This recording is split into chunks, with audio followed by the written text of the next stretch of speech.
જય શિલારામ મંદિર ભાભર।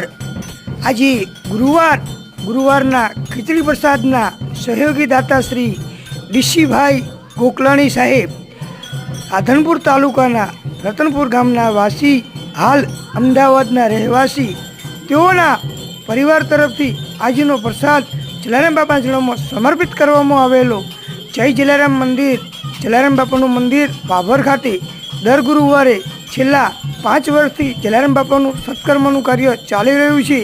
આ સેવા યજ્ઞમાં આપ સર્વે દાતાશ્રીને હૃદયથી મારી 2 હાથ જોડી વિનંતી કરું છું કે આવા સત્કર્મના સહયોગી જલારામ બાપાના સેવા કાર્યમાં સાથ સહકાર સહયોગ અપાવી સત્કર્મના કાર્યના ભગીરથી બની આવા સેવા યજ્ઞમાં સમર્પિત થઈ જલારામ બાપાના ચરણોમાં પ્રાર્થના કરીએ।